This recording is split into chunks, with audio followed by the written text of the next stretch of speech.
Good morning from Singapore, and welcome back to the ASEAN Korea Global VC Conference. It's time now for our first panel discussion, and it's going to be quite an interesting one.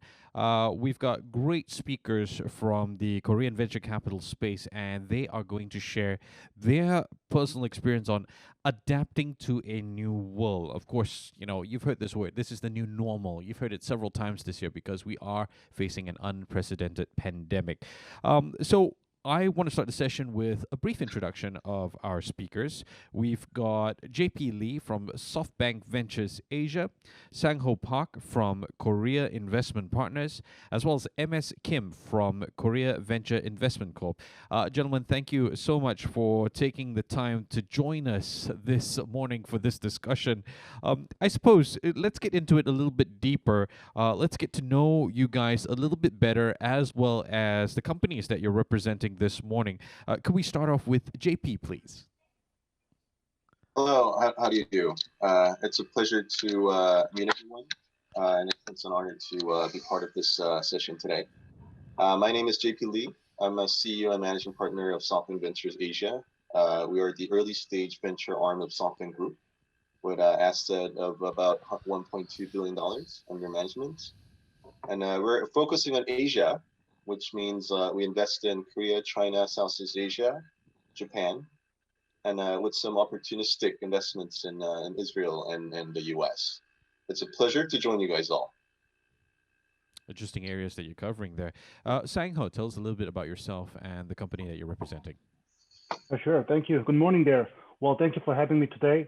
Well, I'm Sangho Park from Korea Investment Partners. Well, you just can call us KIP or KEEP. So previously, I worked for NHN, aligned to gaming division, and also consulting from Accenture before. Well, KIP is one of the largest venture capital house in South Korea. So we are managing more than $3 billion as our AUM. Actually, we are very industry agnostic investors and also covering quite many overseas market as well, including definitely Southeast Asia and also Europe and US and other region as well.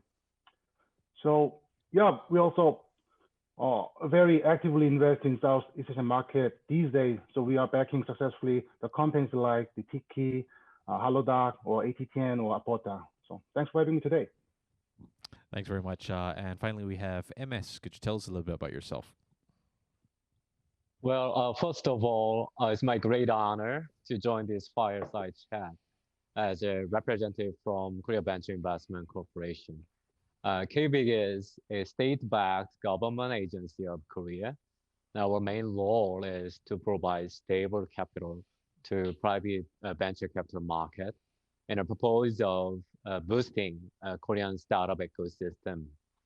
Currently, I'm in charge of global investment team of KVIC. Thank you so much. Gentlemen, thank you very much again for taking the time.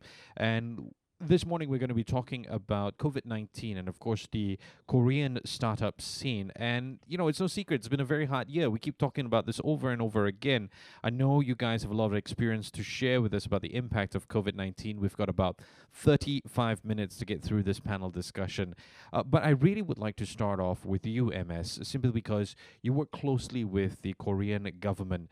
So could you tell us a little bit about the pandemic's impact on the Korean society and, of course, the government's response to it? We've heard a lot of good things, especially at the height of the pandemic, where there were things like drive-through testing and how that was key in Korea, getting a handle of things. Could you share more on your perspective? Well, yes, that driving through was, amazing. Yes. Korea was one of the first countries to be hit by COVID-19.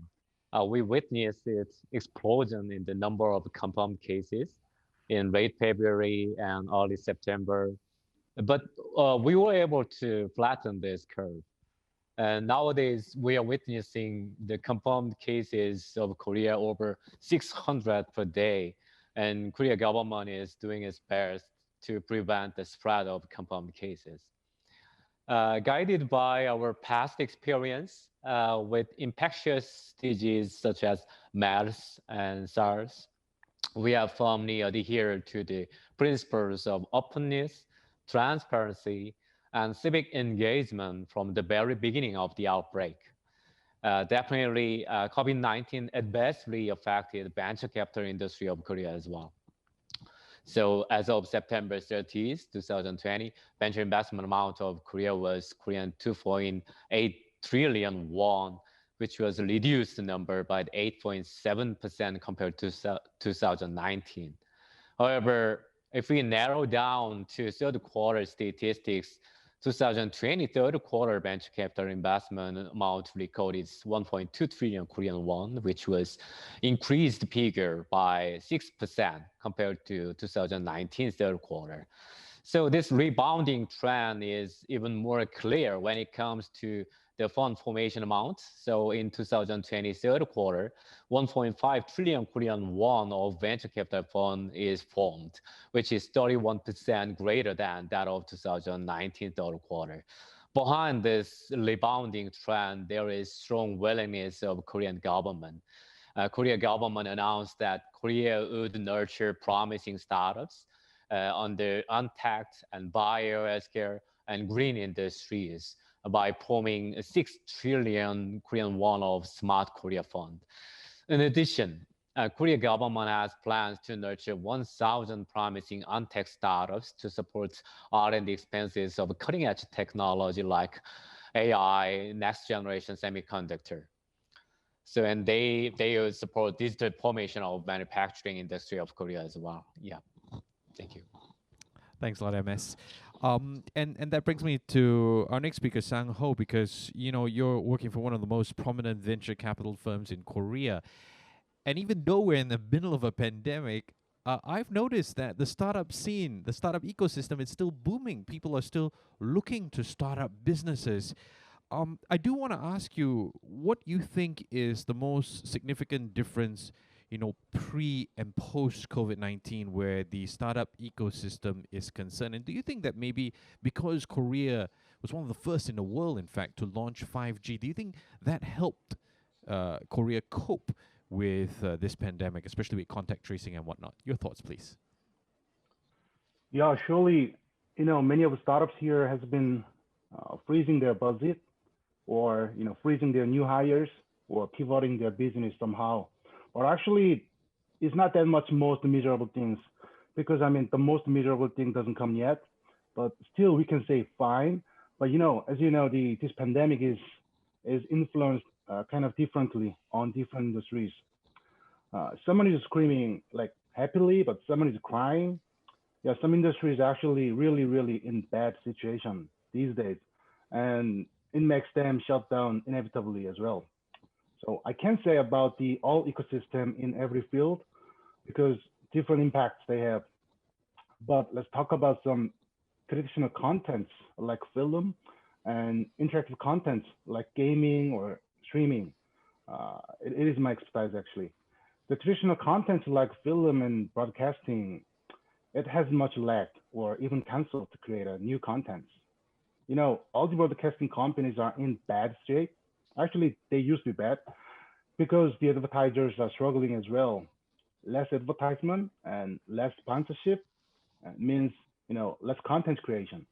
This is not a good environment for creating a new content. It's like they are in the negative loop. That's why you can see, let's say you can see same drama and same movie and same variety show, rerun endless whenever you watch the TV. But on the other hand, but talking about one of my expertise industry, interactive contents like gaming, actually, gaming companies is in front of the super good environment these days. But it doesn't say all the companies are better than before in this pandemic. Unfortunately, it's more like the rich get richer and the poor get more poorer. So most of them who used to be in trouble before, unfortunately, they are still in trouble now. But one important thing I realize is that this pandemic gives a confidence to them. Yes, they say it's like yes, we can do that, and look at them. That even young guys are doing even better than us, and so next will be ours because the gaming platform is pretty highlighted these days. So as you know, actually the mobile gaming, especially the mobile gaming platform used to be getting saturated. actually recognized as saturated, but everybody felt like that even till last year's. But so many gaming guys used to be frustrated and have no confidence before, but this pandemic paradoxically gives a positive change to them. For some reference, like in South Korea, very young companies like 111% and Super Gym, they made a kind of the big crack in this big guy centric gaming industry in Korea. So I think this is one of the positive change for gaming ecosystem in South Korea in this pandemic. I'm definitely gaming more as well. I have to be honest with you. But you bring up a Yep. very, very, very good point because it's unequal where each particular industry is dealing with this pandemic in this entire ecosystem. Which brings me to you, JP, because we've just heard a perspective from the Korean market. But if we were to zoom it out wider to the Southeast Asian market, what are some of the observations that you've made in terms of the startups ecosystem pre and post COVID-19? Right. I think there hasn't been much of a difference in terms of how the startup ecosystem reacted to the current crisis.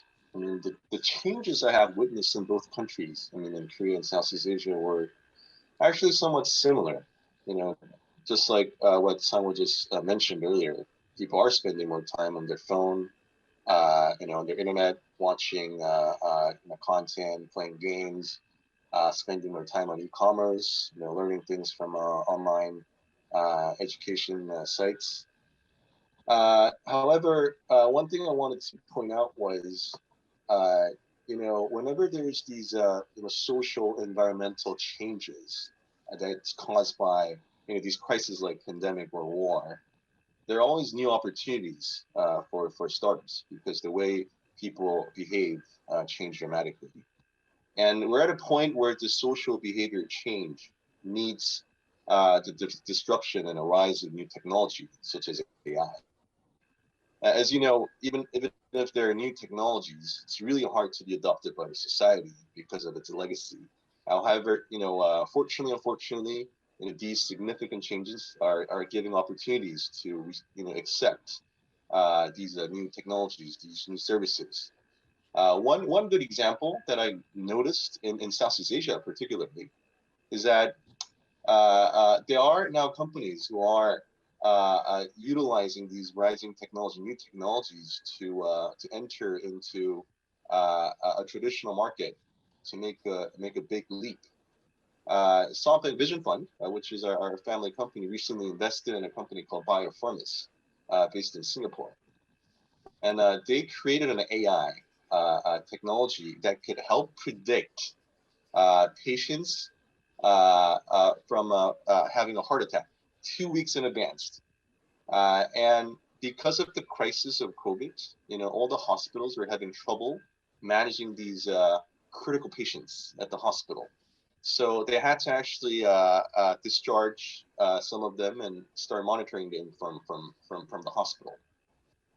And this technology, which would have been very difficult for the hospitals or these traditional medical systems to adopt in a short period of time, because of the rising number of patients, they had no choice but to try to adopt it more aggressively. So this company over a year, number of volume that they provided to the hospital had rise, I would say, exponentially.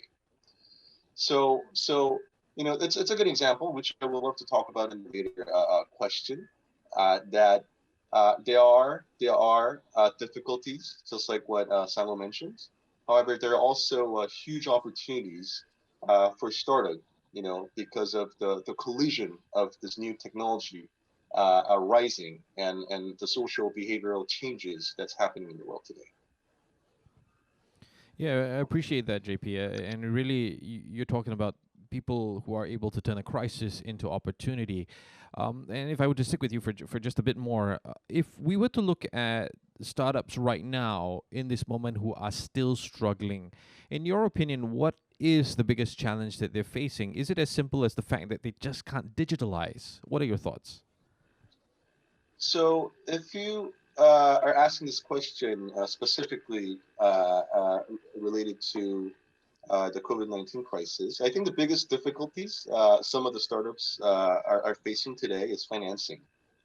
So there are startups who are finding these opportunities like Bioformis and growing, but there are also startups who are finding difficulties retaining their business, simply because people stop outdoor activities. One good example is a company that provides software to sports teams, like soccer teams, to help measure data online. Because there are times, I know the games are coming back, but for several months there are no games because all the governments in the world strictly prohibited these outdoor activities. So their revenue simply just were gone for time being, and the company happened to be at a phase of raising a new round of financing, and it was extremely difficult for the company to go after new investors to convince because no one knew when the world is going to come back to norm. So, a company like this, fortunately, internal investors stepped up and helped finance. However, there are a lot of companies who are facing these type of troubles, and up until now. Yeah, Sangho, zooming into you and the Korean market, what are your thoughts on what some of the Korean startups, in terms of challenges, are they facing right now? Well, actually, I'm kind of very same on what JoonPyo mentioned. Actually, let's say the VC is also a little bit freezing their investment. For some of the VC, they are increasing their investment amount of this year because we know what will be better, future once we invest more in this pandemic. So we will get in the brighter future. But still, let's say, as far as I have witnessed in South Korean market for the VCs, well, many of VC they are looking at the company who are profitable in this pandemic. So it means that some companies having some challenges, they are really challengeable to get the more finance. I mean, regardless of they are gaming or regardless of they are travel industry. So all of the startup companies having same problem if they are not profitable and if they are not kind of a brand new company. So investors they are more and more to look at the companies like we already know and we already know these companies already Series B and profitable. So it's like winner takes all market in this pandemic. So this actually is not just a problem only in South Korea, but it's really same to Europe and Southeast Asian market as well. MS, bearing in mind what the two gentlemen have just talked about, JP and Sangho, talking about the various challenges, financing and whatnot. I know you work closely with the Korean government, but just zooming out globally, and I want to get your opinion. I apologize if this put you on the spot a little bit. Do you think that government financing is always going to be the answer to these challenges? Do you have any thoughts on how these startups can overcome these challenges? Well, I think that's a very good question. As both Sangho and JP mentioned, financing is very important under this severe COVID-19 situation. And yes, the financing from the government is not always the answer, but sometimes I think the government should do its own role. One of the examples is that since KVIC is single most biggest LP investor of Korea, we generated several ideas to help venture capitals and startups of Korea struggling to overcome the adversity from COVID-19. KVIC first tried to have early formation of venture capital funds.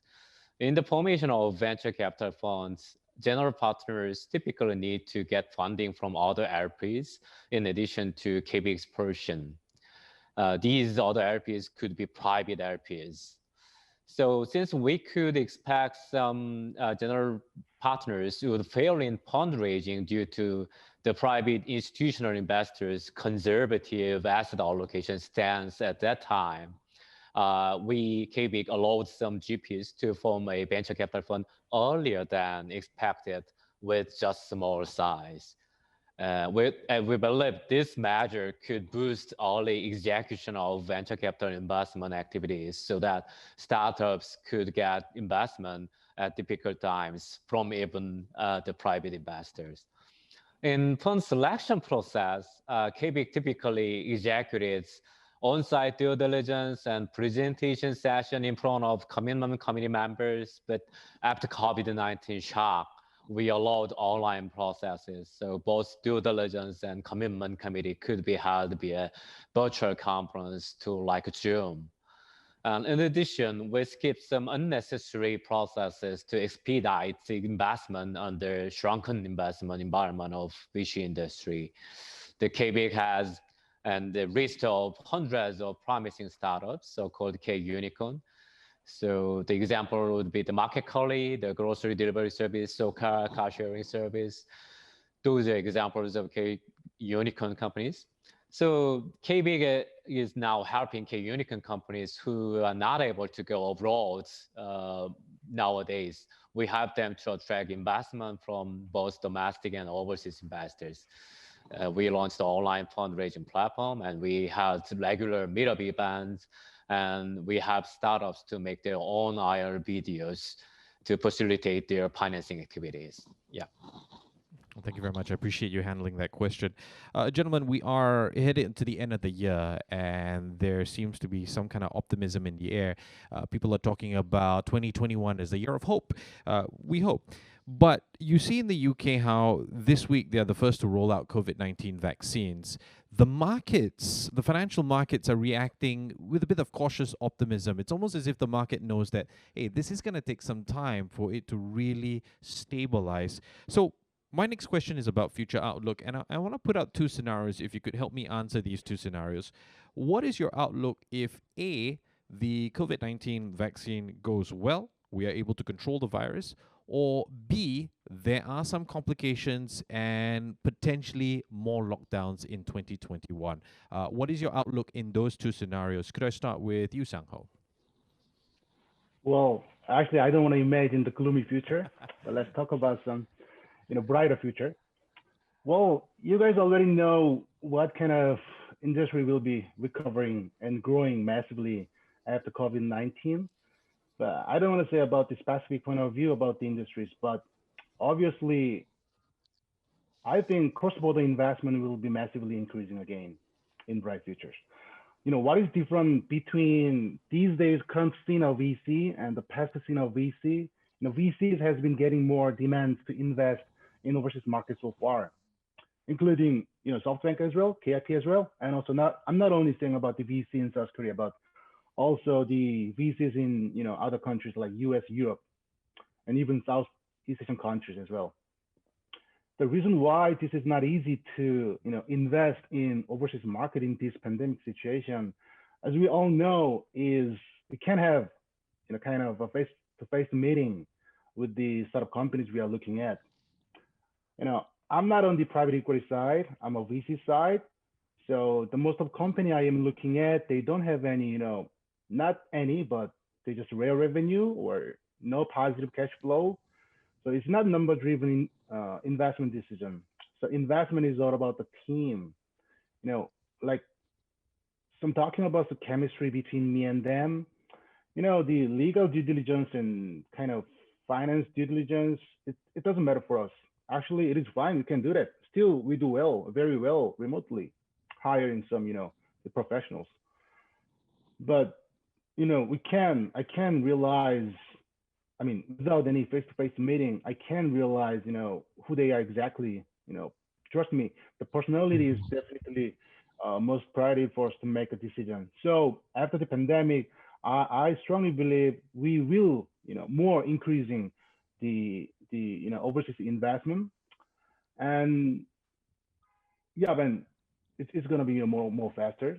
And the gloomy future, if this pandemic lasts longer than our expectation, well, definitely we're gonna be stuck in our home more and more like today, and we should keep our current strategy in the case. So let me talk about some KIP current strategy, because actually KIP has recognized this pandemic, like another chance for the VC. So actually we increased our investment amount in this year. Last year, as far as I remember, our total investment 2019 was $300 million, but this year we already reached out $400 million. It's more than 30% bigger than last year.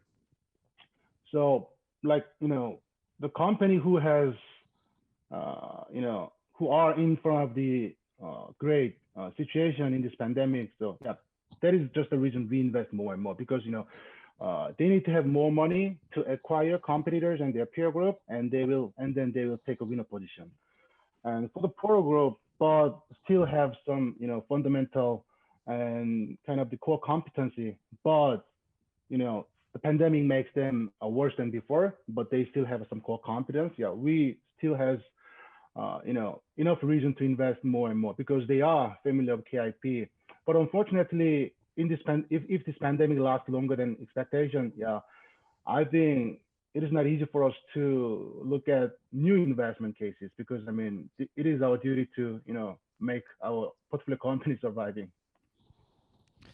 Thanks very much for that. JP, do you share that same optimism that's in the air right now? I mean, that was a pretty important point. At the end of the day, if things go bad, we will suffer where human to human dynamics are concerned, that sort of personality matching and whatnot. What are your thoughts? Again, same question on the two scenarios. One, the vaccine goes well. Two, a little bit more complication, another lockdown perhaps. So to be honest, I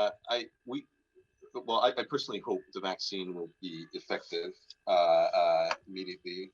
However, I think the way people live are not going to really change. I think people are getting accustomed to this new norm, and so we are actually predicting the future based on this assumption that the way people behave, the new behavior that people adopt, are going to stay the same. So we also, in that sense, optimistic about new opportunities in the future as a venture capitalist.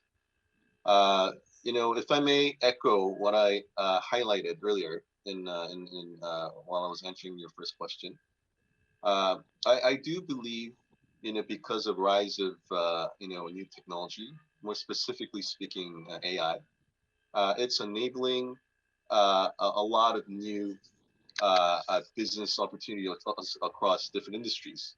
Starting from healthcare, automotive, finance, logistics, retail, energy, and so on. I can go on forever. And with the social behavioral changes caused by this unfortunate pandemic, is actually opening a door for a lot of new business opportunities for startup. And by meeting with this the rise of new tech such as AI, we think there's going to be huge disruption in online finance, online shopping. One area that we're interested in looking at further is remote working, remote hiring. I've seen a company who's building a tech using AI to help with the interview process. So when you run an interview, you can actually see the candidate's face with the software, and they analyze your voice, your face emotions, gestures, and they tell you whether the person is telling the truth or confident, or what kind of character the person has. And I found it very interesting. The product is still at its infant stage, but I can see how the remote hiring is going to change, with this new technology. And also, as I mentioned, remote medication, education are also areas that we're seeing a huge leap. Just like the case of biopharmacy that I introduced earlier. And also, we're seeing a lot of changes in restaurants, delivery, kitchens. Softbank Ventures Asia actually has invested in a company called Yami Corp in Indonesia, which is a cloud kitchen service company that's getting really popular. And COVID-19 is giving huge opportunities for these kind of companies to grow. And also, we're seeing a lot of changes in lifestyle, right? We have invested in a company called Laundrigo, which is a laundry like on-demand service company. They built their own factory where most of the process is automated using AI and robot to basically get all the laundry done overnight and get it delivered to your door. And that's kind of a new service that's rising because of these new social behavior changes happened by COVID-19. So my point is the people, the way they live, the lifestyle that we're all having today, are not really going to change. That's how we see it. Even if vaccines out there and people at least in terms of the number of test cases slows down, and we still believe people will find the way they're using these new technology and products are more comfortable and convenient and more effective, and there'll be less reasons for them to go back, right? And I think because also the fear that the people would experience this year will also I think make it very difficult for them to go back to what it used to be in the past, before COVID-19 crisis. Yeah. Would you say, I mean, just to emphasize on your thoughts a little bit, that this entire experience has forced us as a human race to finally accept that we have to work alongside technology? And I say that because at the start of Industry 4.0, everyone was just afraid that we're going to lose our jobs to the machines. But really, this has shown us that, hey, we got to work alongside. We just need to sort of re-switch our mindset a little bit. Yes. I mean, if you think about it, when machines first came out in the 18th century during the Industrial Revolution, people were scared. When the cars, came to the world, for the first time in the early 1900s, people thought these technologies were evil. But over time, people, adopted it, and that had become a new norm. And I think that's the same for now, which is, if you look at the book that's written by Charles Dickens from the 18th century, the way students learn from their teacher, if you look at these drawings, they're pretty much the same as how it used to be up until recently, in our world. But, because of COVID, kids can't go to school and they have no choice but to, take classes online. And these online classes are getting extremely popular everywhere. A company like Vedantu in India, their growth over the last 1 year has been exponential. And if there weren't these pandemic, it would have been extremely difficult to make these changes because of legacy.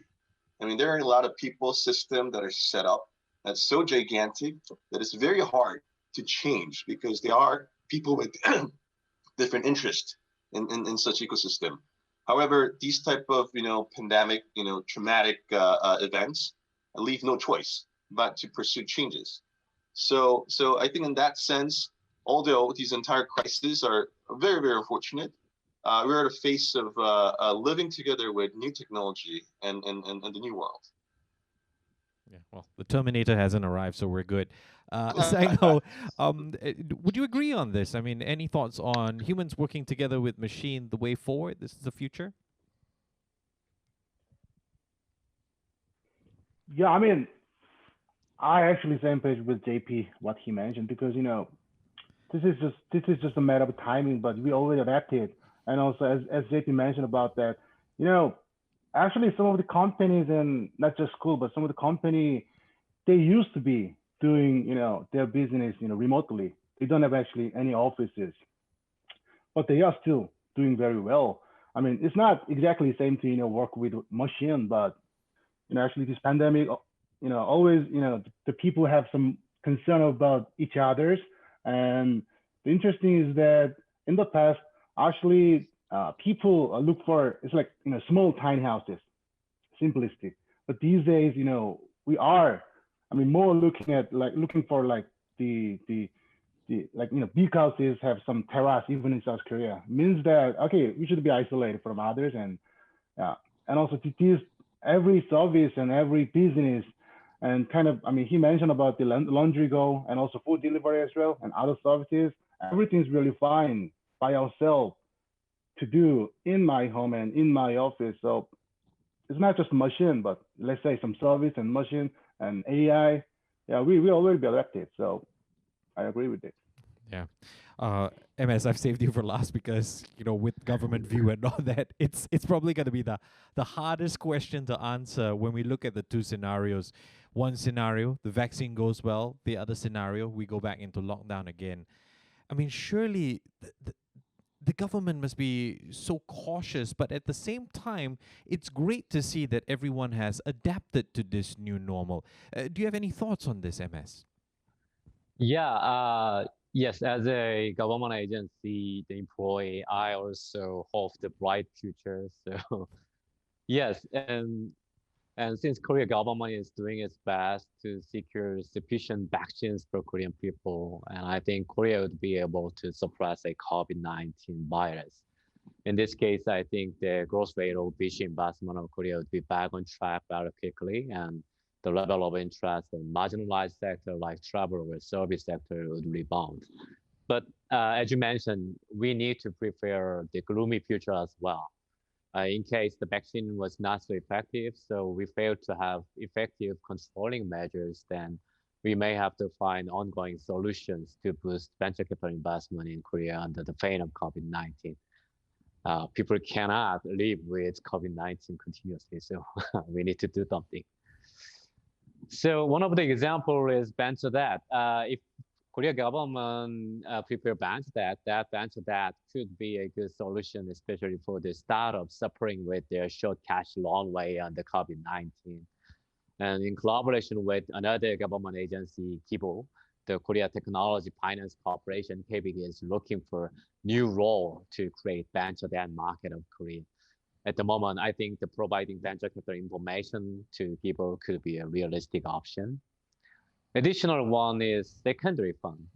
Some LPs could fail to respond to capital call of general partners like KIP or Softbank.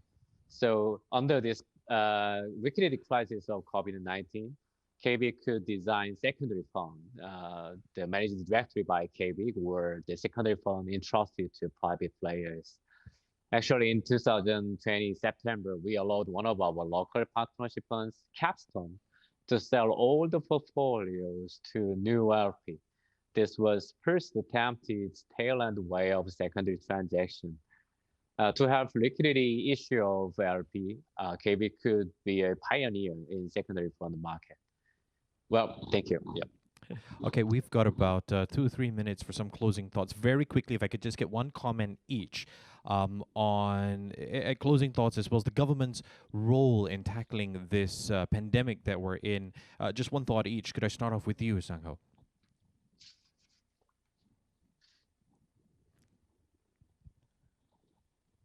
Okay, sorry, I was mute. Well, it's not an easy question. Wow.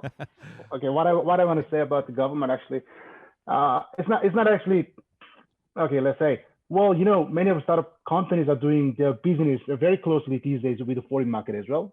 But some of them have generated their revenue in another country, or they should meet their partnership in foreign countries for exceeding their business. What I'm talking about. It's like the fast track, no 2 weeks quarantine. Should be applied broadly to these startup companies and VC as well. Because I mean, what about just a week quarantine, not just 2 weeks quarantine? So I know this is not on a KVIC, and this is not an easy matter, but yeah, always, because I mean, I was really actively investing in foreign market, and also I really try to make my particular company to go abroad. But these days, everything stopped. So yeah, just shorten the quarantine will be really fine for my startup companies. Yeah. JP, any thoughts on that very quickly?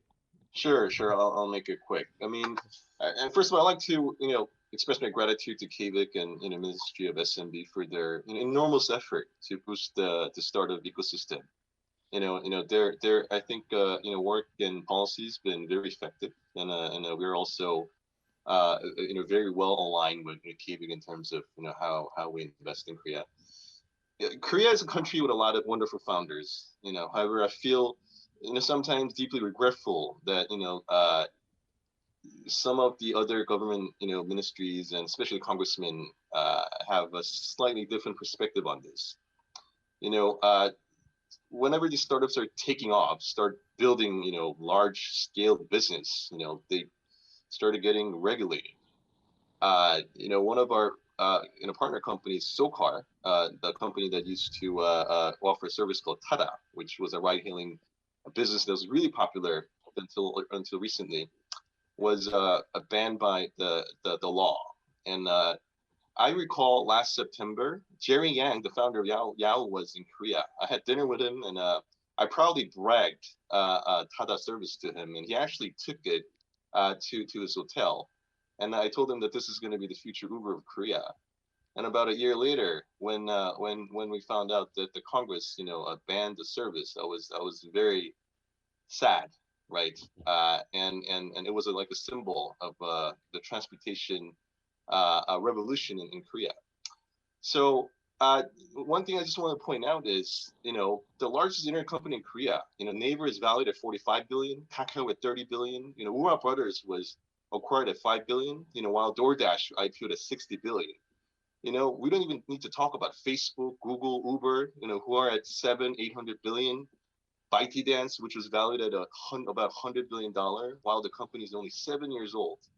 The internet space doesn't have a border. It's a global market with global competition.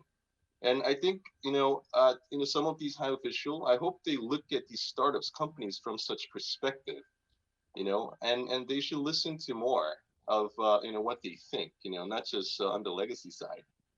And I could go on forever, but I wanted to make this as my closing remark that, hope we could, help our, startups here in Korea to become as large as Facebook or ByteDance, beyond its border. There's no need to fight within the country. Thanks a lot for that, JP. I suppose it does make things a little bit uncomfortable because of how we all have to adapt and change, MS. But from government point of view, do you have any thoughts on this, on the government's role, on how we can all progress and get through this pandemic together?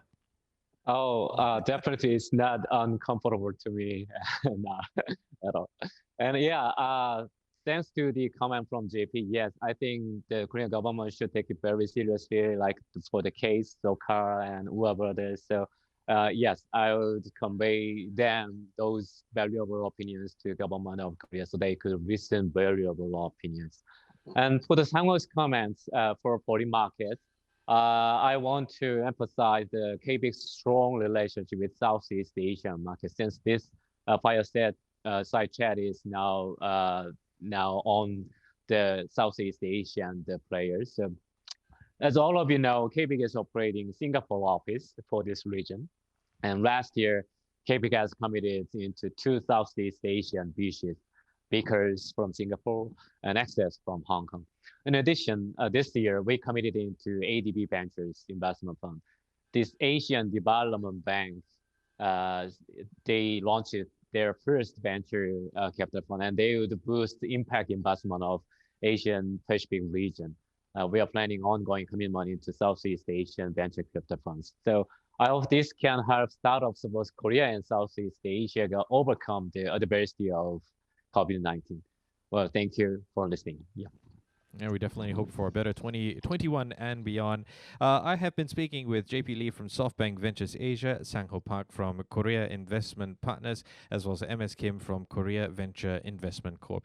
Gentlemen, thank you so much for taking the time to join me in this fireside chat. Really hope we get to do it again soon in future. Take care and stay safe.